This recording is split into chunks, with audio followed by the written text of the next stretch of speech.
Pues como vimos ayer, hay un montón de áreas de aplicación en medicina con realidad virtual. Lo primero en formación médica, tanto en anatomía como, bueno, en su momento y a su tiempo también será útil en fisiología cuando podamos tener mejores simuladores de la parte molecular y celular del cuerpo humano.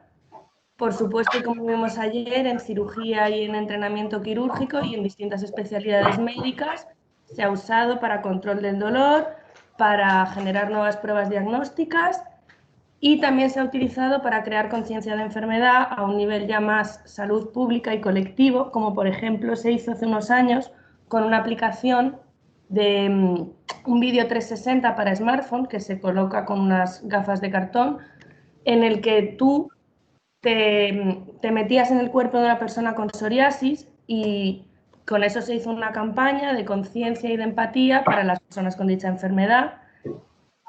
Y en cuanto a salud mental, pues se ha utilizado en distintos tratamientos y terapias para distintos trastornos mentales y, como vemos ayer, para promover la empatía y las habilidades comunicativas.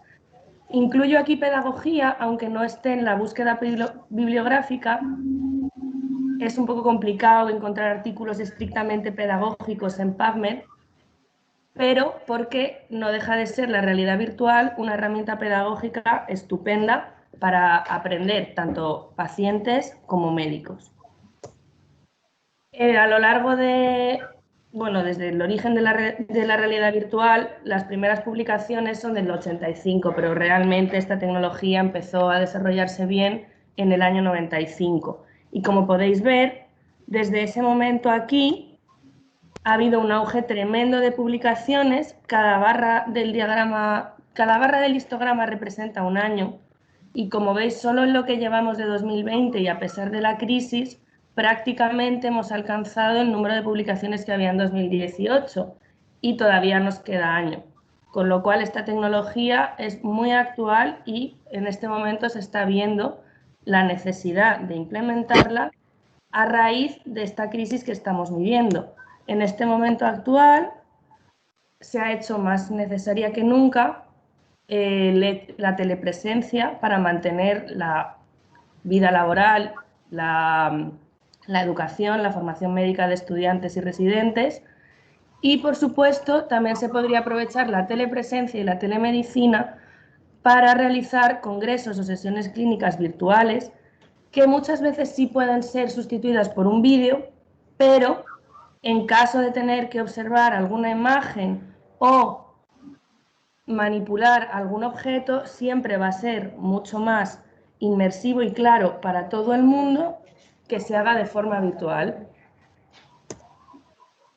Bueno, a continuación vamos a hacer un barrido por unos apuntes bibliográficos que he seleccionado. La mayoría de artículos son de 2019-2020. Tenemos una bibliografía más amplia que data hasta 2018, que está guardada en una carpeta de Google Drive que compartiré con todos vosotros y que se quedará colgada en el Moodle del curso. De todas formas, está pendiente de actualización. En cuanto a los artículos más reseñables que he encontrado de formación médica, aquí tenemos un ensayo randomizado con un grupo control que compara el aprendizaje de la lectura de radiografías en una virtual classroom, o sea, una clase virtual en la que todo el mundo tiene su gafa, comparado con una clase tradicional. Todos los artículos en cada diapositiva aparecen con un link abajo que lleva o al texto completo o, en caso de que no os permita acceder al texto completo, me lo podéis consultar, que lo pido a la biblioteca de la facultad. Aquí tenemos otro estudio muy interesante que lo he incluido porque analiza cómo el individuo, en función de la concordancia y la calidad de la realidad virtual, con concordancia me quiere decir que tu mano real se mueva lo más parecido posible a la mano que tú ves, y realizan un análisis en colaboración con una empresa que se dedica a realizar videojuegos, entre grandes comillas, de aprendizaje específico, especializado, de ahí su nombre, Juegos Serios, y realizan pues eso, un estudio de 2 cohortes para ver la efectividad en función de los biosensores y de esa concordancia.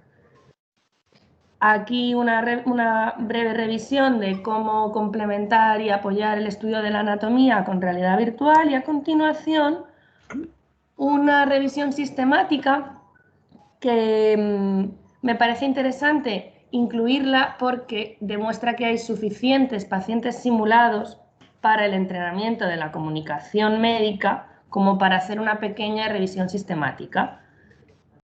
Y es otro tipo de enfoque de la formación médica, ya no tanto en cuanto a anatomía y cirugía, sino que el médico entrenándose puede interactuar con más pacientes de los que interactuaría si no existieran dichos pacientes virtuales. Nunca va a sustituir un paciente al uso, pero te permite más experiencias clínicas. En cuanto a la cirugía y al entrenamiento quirúrgico, he incluido este artículo sobre cómo posibles formas de enseñar neurocirugía de la... Perdón, que había oído un ruido de fondo, pensaba que era una duda. Para enseñar una neurocirugía de un tumor de la base del cráneo con realidad virtual, que han ido generando pues, ciertos entornos para realizar esto y enseñarlo. De nuevo, cambiando el enfoque, este estudio me ha parecido muy interesante porque se trata de un estudio de seguridad para ver cuánto de seguro es realizar un mapeo cerebral en pacientes que tienen una cirugía neurológica y lo necesitan. Me explico. Un paciente que está en una cirugía, neurocirugía, y que necesita y que está despierto, hay ciertas cirugías en las que hay que realizar un mapeo cerebral en función de los distintos estímulos que recibe el paciente y se propone meter a pacientes en realidad virtual de manera que esa activación sea mayor y el mapeo más eficiente. Y esto es un estudio de seguridad al respecto, con bastante buenos resultados. Asimismo, la realidad virtual y la preparación quirúrgica, la realidad virtual se puede utilizar para preparación quirúrgica del propio profesional, no solo como apoyo a la docencia, de tal manera que un cirujano que previamente ha realizado esa operación en realidad virtual, actualizo que es posible cargar un DICOM en una realidad virtual, una imagen médica, generar un cuerpo virtual a partir de la imagen de un paciente concreto o ensayarlo en términos generales, y esta planificación quirúrgica al final se traduce en un menor tiempo de cirugía que aumenta la seguridad del paciente y reduce costes a la institución.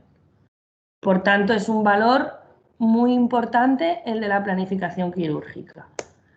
Y por último, un metaanálisis que compara el entrenamiento en cirugía laparoscópica con realidad virtual versus de forma tradicional, que incluyo, pero me dejo en el tintero por incluir otros 2 metaanálisis cuyos links tengo, que se centran en cirugía endoscópica y en cirugía con guantes ápticos. Los guantes ápticos son estos guantes que tienen sensores de presión y que además emiten presión cuando tú tocas y emulan la presión de lo que tú tocas. Incluiré estos 2 metaanálisis en la bibliografía. Por último, en cuanto al tratamiento del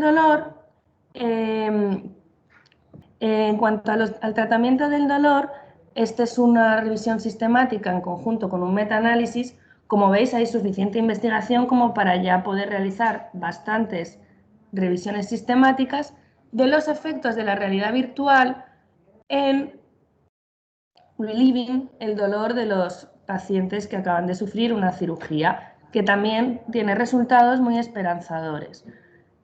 Paso a todos los artículos así por encima y destaco pocos porque al final son muchos artículos y el valor que tiene es que una vez se haya generado nuestra biblioteca virtual, cada uno lea en la medida de lo que le interese los artículos más relacionados con su campo, que sean de su interés.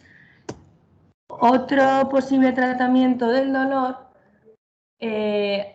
otra aplicación para tratamiento del dolor y distracción que se ha extendido últimamente mucho es la distracción con gafas de realidad virtual para las analíticas de sangre y todos los pinchazos que los niños hay que hacerles en el hospital para distraerlos. Y aquí tenemos un estudio con resultados muy positivos que compara el efecto de la realidad virtual con el del caleidoscopio de toda la vida para reducir o eliminar el dolor durante las analíticas de sangre en niños. También se han utilizado tratamientos de realidad virtual para tratar dolor espinal. Aquí vemos una revisión sistemática con metaanálisis igualmente. Y para el manejo del dolor en general a través de la inmersión en un cuerpo virtual y como el entrenamiento y el feedback psicológico que te ayuda a visualizarte de otra manera y aliviar ciertos dolores. En cuanto a salud mental, he dividido la salud mental en diferentes trastornos, he puesto menos artículos porque si no me parecía que se hacía muy, muy pesado. En cuanto al tratamiento del TDAH, he incluido este artículo con abstract y todo porque me parece muy interesante, ya que se trata del primer estudio que demuestra, como vemos aquí en la conclusión, por primera vez, que una terapia cognitiva dada en una realidad virtual reduce de hecho la distractibilidad y aumenta la atención en niños con déficit de atención y que incluso podría sustituir al metilfenidato en el tratamiento de casos específicos.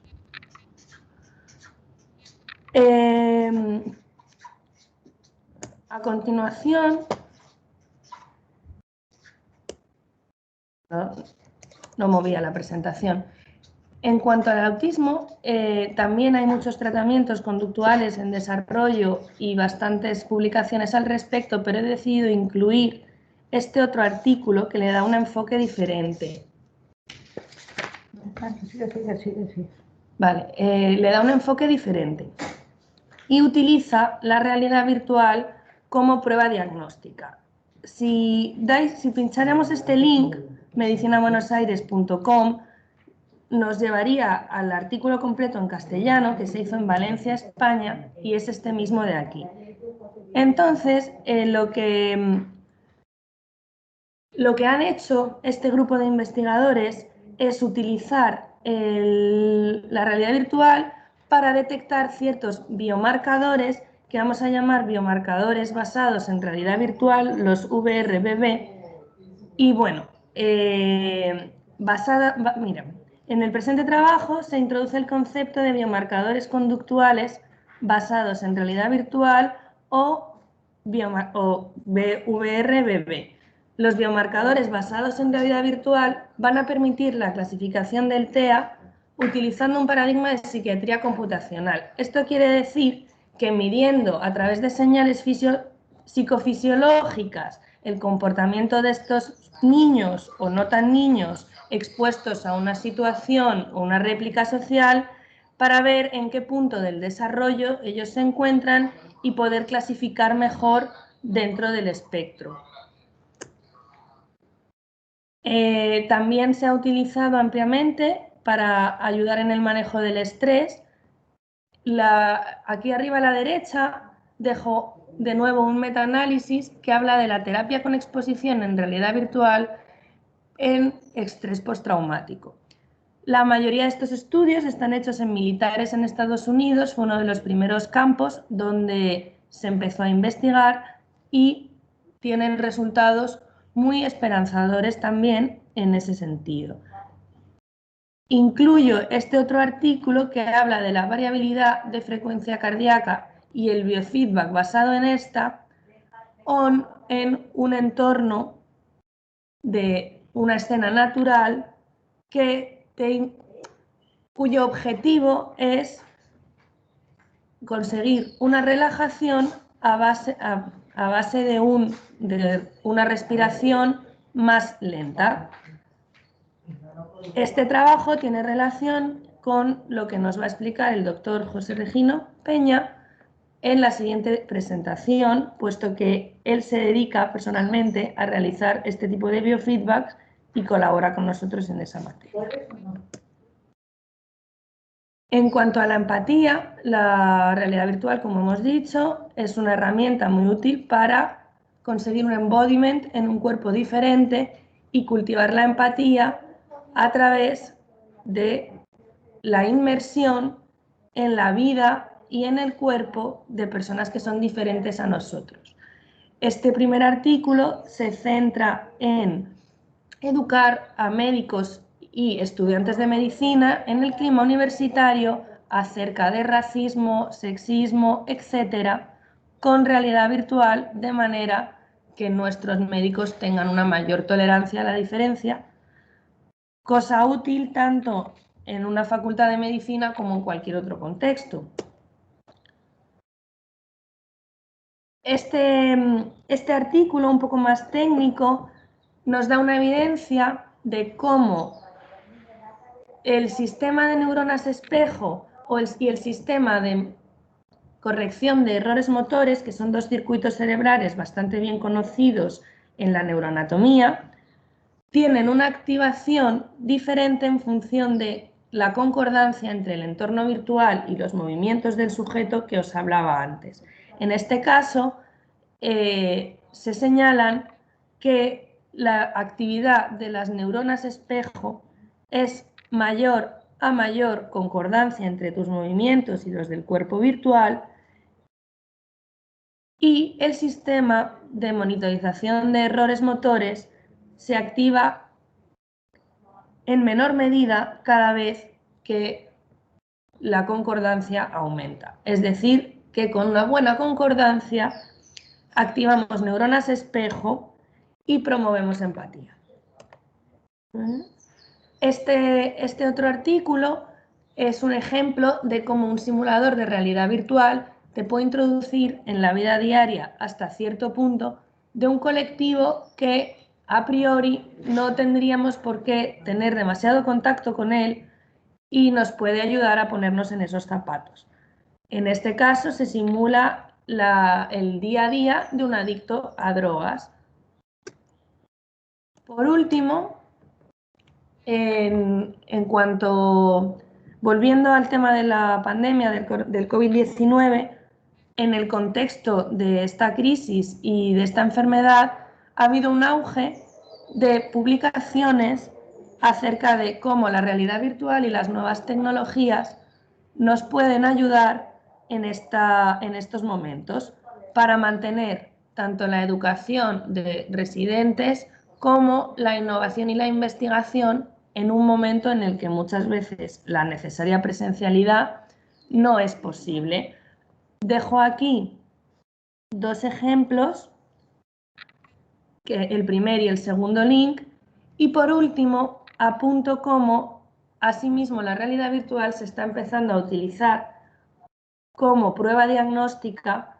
También en este contexto de pandemia, este grupo investigador está desarrollando una forma de realizar campimetrías en casa para medir el campo visual y la amplitud del campo visual de los pacientes simplemente con unas gafas en su casa sin necesidad de ir al hospital y tener un contacto directo pues, con médicos, pacientes. ¿Sí? Yo, bueno, he terminado ya, iba a dar el paso al doctor Peña, pero como me sobran unos minutos, si alguien quiere preguntar algún tipo de duda,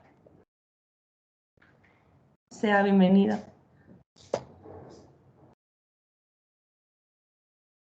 Muy bien, felicidades, Natalia.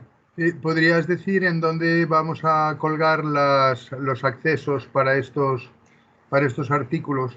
Sí, en cuanto esté un poco más actualizada la bibliografía y haya incluido todos los artículos que he nombrado en esta presentación, yo colgaría el enlace al Google Drive, que está abierto, en nuestra propia página de Moodle en VR Formet. Vale, pues sí, entonces si puedes recordar efectivamente que en v pequeña r pequeña 4 med.com, pues entonces van a estar ahí colgándose tanto las conferencias como estas presentaciones.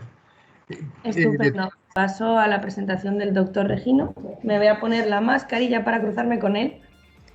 Muchas gracias. Y muchas gracias. Sí, estupendo. Ah,